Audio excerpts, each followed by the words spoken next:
যাক, বেশ একটা ঘুম দেওয়া গেছে। এবারে ধীরে সুস্থে বাকি কাজ করতে হবে।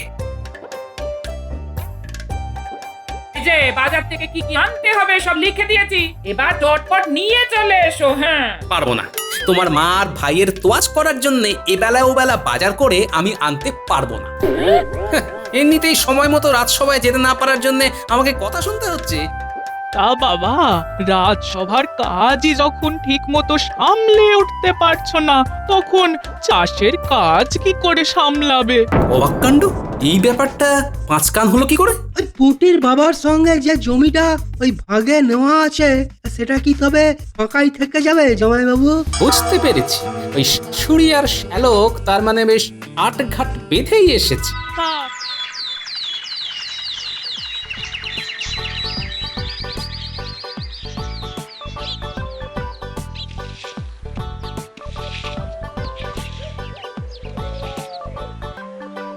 বলি, আমি কি বাজারের থলেটা ধরে এইভাবে দাঁড়িয়ে থাকবো? ওই দাও দেখি কি এনেছো। হ্যাঁ,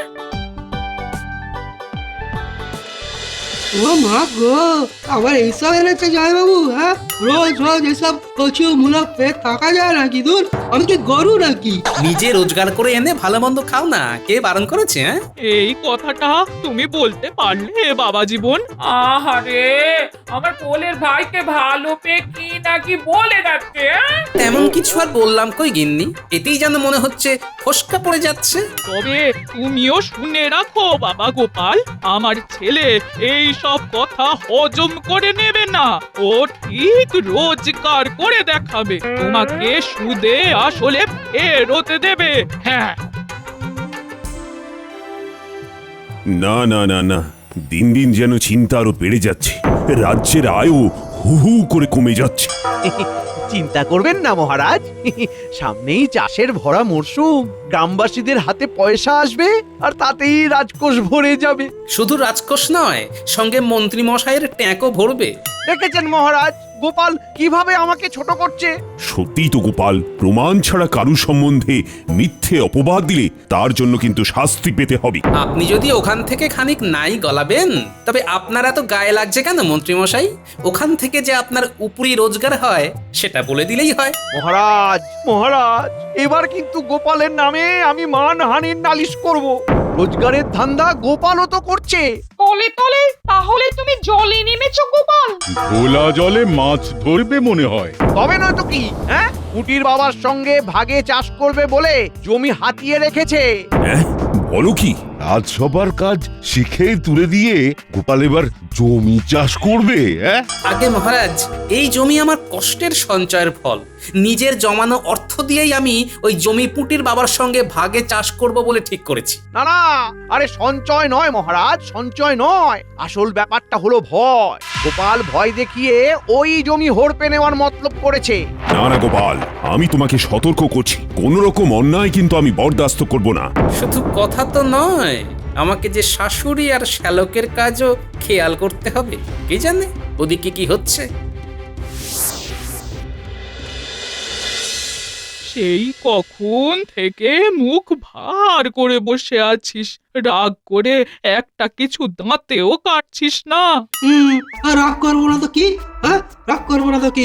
তুমি তো বলেই খালাস ছেলে রোজগার করবে, কিন্তু সেটা করবে কি করে? হ্যাঁ, করবে কি করে? ঘাবড়াচ্ছিস কেন? তুই গিয়ে বললে রোজগারের রাস্তা মন্ত্রী মশাই নিজেই দেখিয়ে দেবে। হ্যাঁ, তুই হলি গোপালের শ্যালক, তোকে কাজ দিলে তবেই তো সবাই দুটো কথা বড় মুখ করে শোনাতে পারবে। ওই না না না, আমি এইসবে নেই বাবা। হ্যাঁ, মন্ত্রী মশাই যদি আমাকে দিয়ে নিজের খাটাখাটনি কাজ করে, তখন কি হবে? তুই যেমন তেমন কাজ করতে চাইবি কেন?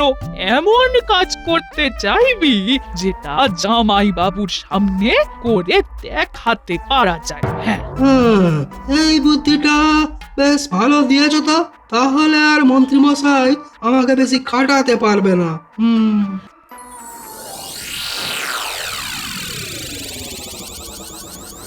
মহারাজকে দিয়ে আজ গোপালকে আচ্ছা করে বকা খাইয়েছি, এবারে নিশ্চয়ই গোপাল সমঝে যাবে। গোপাল গোপালে থেকে সাবধানে থাকবে। গোপালকে যখন কোণঠাসা করেছো, গোপাল কিন্তু তখন তোমায় শুধু শুধু ছেড়ে দেবে না। গোপাল ছাড়ুক আর নাই ছাড়ুক, প্রজাদের কাছ থেকে ফসলের ভাগ আমি নেবই নেব। গোপাল আমাকে আটকাতে পারবে না।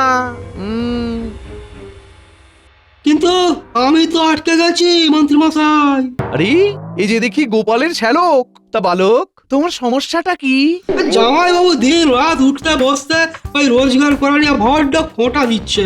আপনিও আমায় যেভাবে হোক ওই জামাই বাবুর চোখের সামনে না ওই কিছু রোজগার করার একটা ব্যবস্থা করে দিন তো।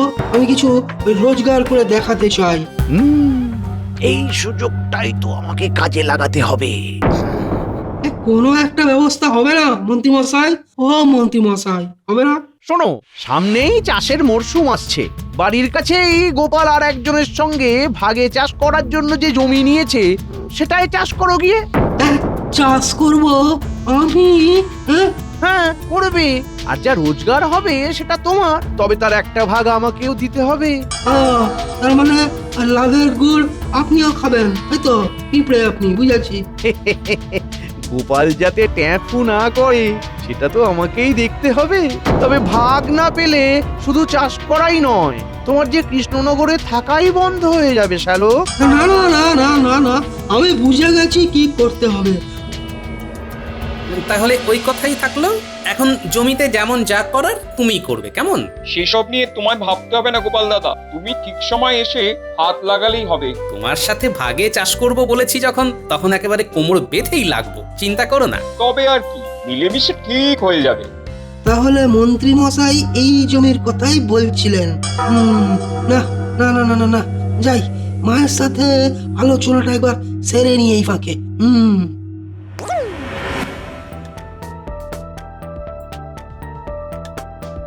কিরে, ব্যবস্থা হলো?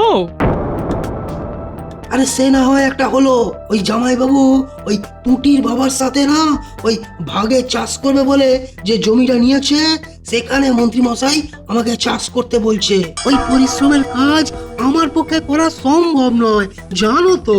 একবার জমিতে চাষ করার কথা বলে জমিটা বুঝে নিলে আস্তে আস্তে ওই জমিটা তৈরি হয়ে যাবে। তাই আগে সেটা করা দরকার।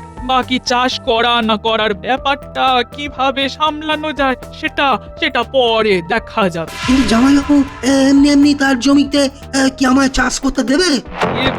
দেবে না দিয়ে যাবে কোথায়? হ্যাঁ, এমন ভাবে চেপে ধরবো যে পালানোর পথ পাবে না।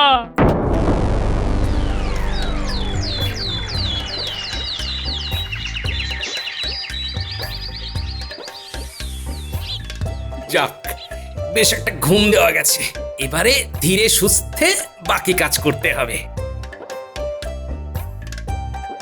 এই যে বাজার থেকে কি কি আনতে হবে সব লিখে দিয়েছি, এবার চটপট নিয়ে চলে এসো। হ্যাঁ, পারবো না। তোমার মা আর ভাইয়ের তোয়াজ করার জন্য এবেলা ওবেলা বাজার করে আমি আনতে পারবো না।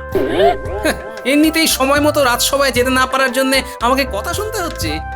তা বাবা, রাজসভার কাজই যখন ঠিক মতো সামলে উঠতে পারছো না, তখন চাষের কাজ কি করে সামলাবে?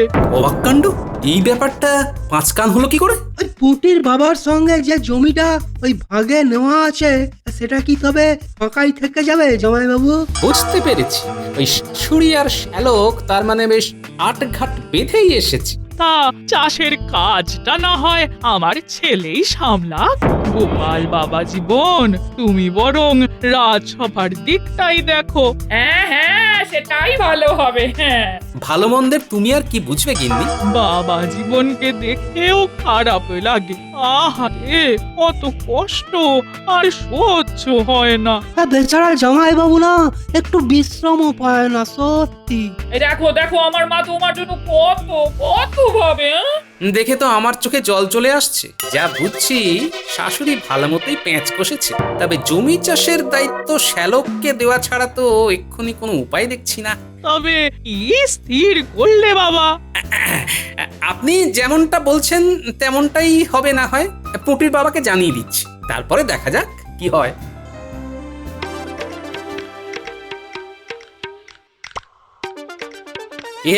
জমিতে কাজকর্ম কেমন চলছে? গোপাল দাদা, তুমি যে মোহর দিয়েছিলে তাই দিয়ে জমিতে সার দেওয়া হয়ে গেছে। তবে আবার কি? তবে এবার কি বীজটাও আমিই ছড়িয়ে দেবো? সে আর আমি কি বলি, চাষের ব্যাপারে আমার শ্যালকের সাথেই কথা বলতে বললাম যে তোমায়, সেই তো আমার বদলে চাষ করবে এবার। হ্যাঁ, সে তো বলেছো, কিন্তু না না, আমার শ্যালক বলে ওকে রেয়াত করার প্রশ্নই নেই, উল্টে পারলে আচ্ছা করে চেপে ধরো। ধরবো বলছো? অবশ্যই। যে যেমন পরিশ্রম করবে সেই অনুযায়ী ফসলের ভাগ পাবে, সেটাও জানিয়ে দাও ওকে। আমি ভালো করেই জানি যে চাষ করা আমার শ্যালকের কম্য নয়। কয়েকদিন জমিতে খাটলেই টের পেয়ে যাবে কত ধানে কত চাল। জমির ভাগ তো না হয় পাওয়া গেল, এবার চাষের কি হবে? হ্যাঁ, ঘাবড়াচ্ছিস কেন? ঘাবড়াচ্ছিস কেন? ভগবানকে ডাকলেই হবে, ভগবান সব সামলে দেবে। কাকে কি সামলানোর দায়িত্ব দিচ্ছ ভাই?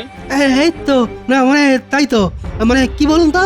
হ্যাঁ, বলার আর কি আছে, গোপাল দাদার দেওয়া মোহরে জমিতে সার তো নয় ছড়ানো হয়েছে, কিন্তু এবার বীজ ছড়ানো আর জলসেচ আর আগাছা সরানো এইসব কাজের কি হবে? হয়ে যাবে হয়ে যাবে হয়ে যাবে, মানে ভগবান সব সামলে দেবেন, সব সব সামলে দেবেন। তার মানে ভগবান সব সামলালে তুমি কি সামলাবে? আহা, আমোখা ছুটছো কেন? তুমি বাবা আগে নিজের কাজ করো, তারপর দেখবে সব হয়ে যাবে। নিজের কাজই তো করে যাচ্ছি। সে তো দেখতেই পাচ্ছি, আমার জামাই তোমাকে যে মোহর দিয়েছে তাতে শুধু সার নয়, বীজও কেনা যায়। সেটা কেনা হয়েছে কি?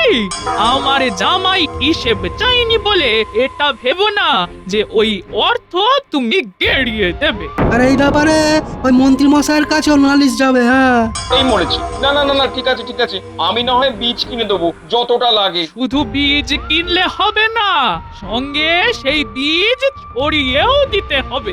না হলে তো মন্ত্রী মশাই আছেনই। ও, কথায় কথায় মন্ত্রী মশাইকে ডাকার কি দরকার? বুঝেছি, যা করার আমাকেই করতে হবে।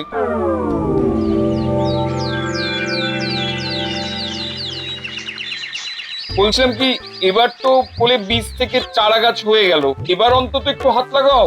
ইচ্ছা তো করে হাত লাগাই, কিন্তু কি করি বলো দাদা, সব কিছু যে ওই ভগবানের হাতে ছেড়ে দিয়েছি। তার মানে কিছুই করবে না? না, কিছু তো করতেই হবে। অনেক বেলা হয়ে গেছে, এবার না খেয়ে শুয়ে পড়তে হবে।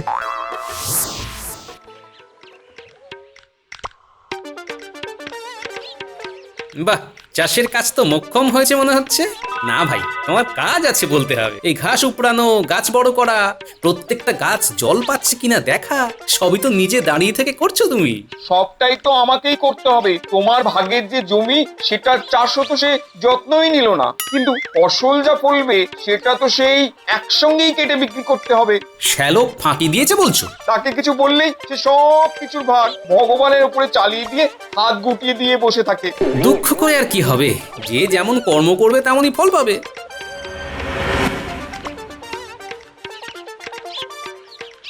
তাই গো গিন্নি, তোমার রত্ন ভাইটি কোথায়? দুবেলা চারবার খেয়ে ক্লান্ত হয়ে ঘুমিয়ে পড়লো নাকি? হ্যাঁ, আরে বাবা, হয়েছেটা কি সেটা বলবে তো নাকি? কি আবার হবে? সৎ উপায়ে বাড়তি রোজগারের যে চেষ্টা করেছিলাম সেটাও আমার গুণধর শ্যালকের জন্য লাটে উঠতে বসেছে। কিছু কি গোলমাল হয়েছে বাবা?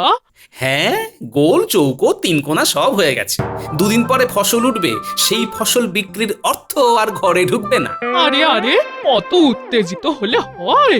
ভগবানের কৃপায় সবই ঠিকঠাক হবে। দেখবে আমার ছেলে মোটা অর্থ রোজগার করবে। হ্যাঁ, আফসোস একটাই, সেই অর্থের ভাগ আবার ওই মন্ত্রী মশাইকে দিতে হবে। হ্যাঁ, তাই বুঝি? আচ্ছা, তার মানে ব্যাপারটা হলো এই। কি ব্যাপার, কিসের ভাগ? আমি তো কিছুই বুঝতে পারছি না। কিন্তু আমি যে একটু একটু করে অনেকটাই বুঝতে পারছি গিন্নি। না, এদিকটাই যা হলো তো হলো, এবারে যাই দেখি রাজসভায় আবার কেমন কি আলোচনা হচ্ছে।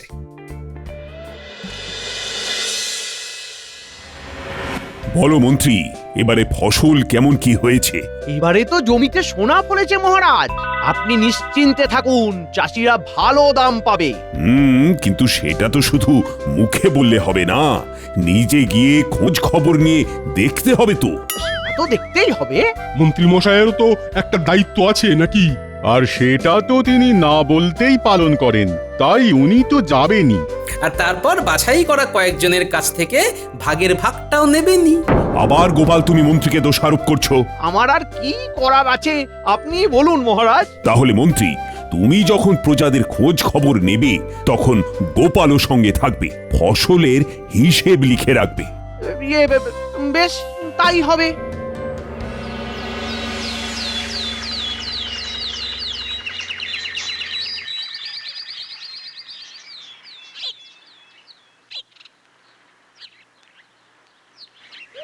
ফসল তো দেখছি ভালোই হয়েছে দাদা।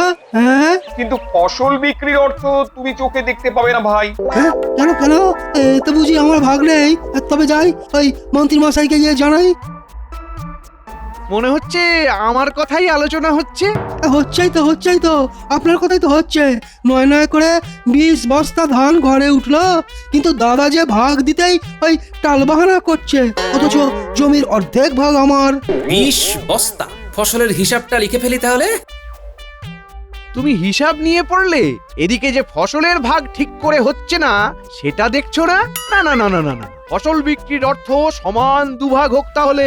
তবে এক্ষেত্রে পুঁটির বাবার কথাও শুনতে হবে বই কি, ওরও তো কিছু বলার থাকতে পারে। আমি তো শুধু একটা কথাই বলেছি, জমির ভাগ থাক, আমার ভাগিদার চাষের কাজে হাত পর্যন্ত লাগায়নি, সব খাটুনি আমাকেই খাটতে হয়েছে। আর আর আমি, হ্যাঁ, আমি যে দিন রাত ভগবানের কাছে প্রার্থনা করেছি, হ্যাঁ, সেবেলা সেটা তো দেখছেন না। তাই নাকি? এটা তো কই শুনিনি। আরে আমার উপর খুশি হয়েই তো ভগবান সারা ক্ষেত জুড়ে ওই ভালো ফসল ফলিয়ে দিলেন। হ্যাঁ, অতএব তোমারই ফসলের ভাগ বেশি পাওয়া উচিত। এতটাই যখন হলো তাহলে একটা ছোট কাজ করলেই দুধ আর পানি আলাদা হয়ে যাবে। দুজনেই বরং 2 বস্তা করে ধান ভেঙে দেখাও কালকের মধ্যে, কে কতটা পরিশ্রম করে আর ভগবান কার কথা শোনে সেটা পরিষ্কার হয়ে যাবে। ধানের বস্তাগুলো সাবধানে রেখো, আমিও যাই এবার মহারাজের কাছে হিসেবটা পৌঁছে দিয়ে গিয়ে। 2 বস্তা? হ্যাঁ, তাও আবার এক রাতের মধ্যে? হ্যাঁ, যেভাবে বাকি কাজ হয়েছে এটাও সেভাবে হয়ে যাবে। ওপরওয়ালার উপর ভরসা রাখো। এসো এসো।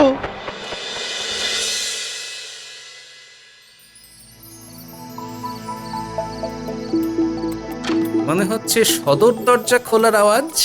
ওপরওয়ালা যেমন যেমন বলে দিয়েছে শ্যালক বাছাধন তাই করছে। সাধে কি আর আমি তাড়াতাড়ি আলো নিভিয়ে শুয়ে পড়ার ভান করেছিলাম? যাই, পিছু পিছু গিয়ে দেখি কিছু তো একটা ঘটবেই।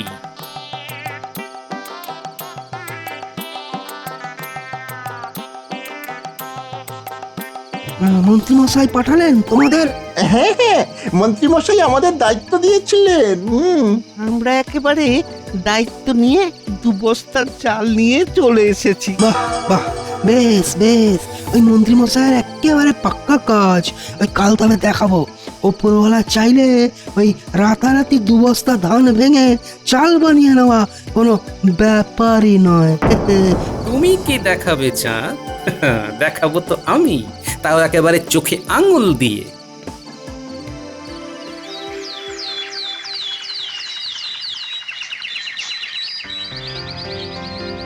কি মন্ত্রী আর গোপাল দুজনই হাজির যে, ওদিকে তবে ফসলের হিসেব নেওয়ার কি হলো? কি করব মহারাজ, গোপালই তো সব গুলিয়ে দিল।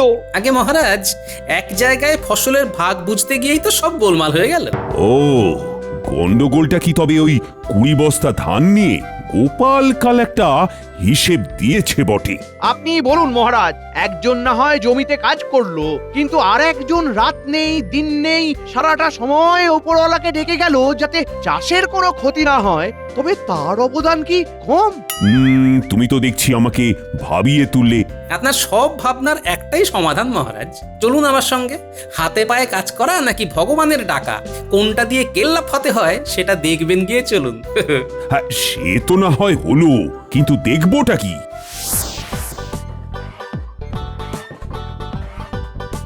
থাক থাক, খুব হয়েছে। মহারাজ এসে গেছেন, এবারে দেখাও দেখি অবস্থা চাল কুটেছো গতর খাটিয়ে।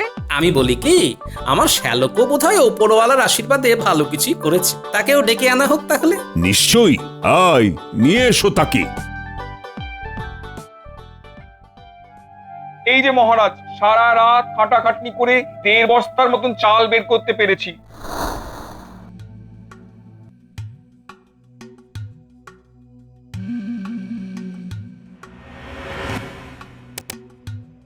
উপরওয়ালার আশীর্বাদে আমার কিন্তু 2 বস্তা চাল তৈরি মহারাজ।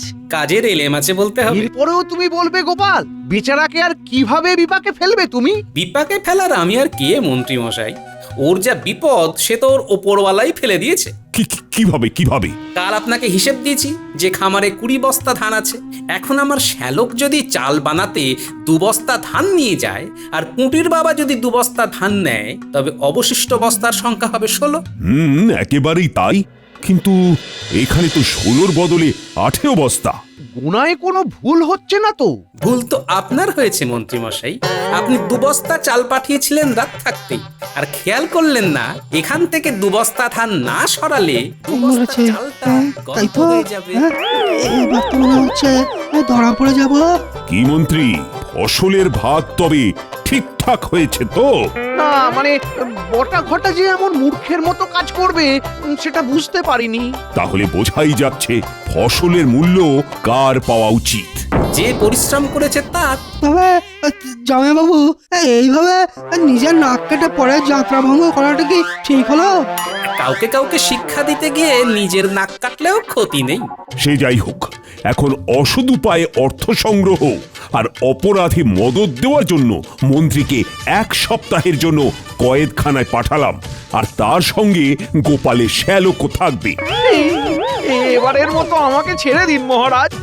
আমিও আর এমন কোনো কাজ করবো না মহারাজ। ছেড়ে দিন মহারাজ, আর করবো না। আমার কোলের ছেলেটাকে অন্তত ছেড়ে দিন মহারাজ। কথায় কথা বাড়ে।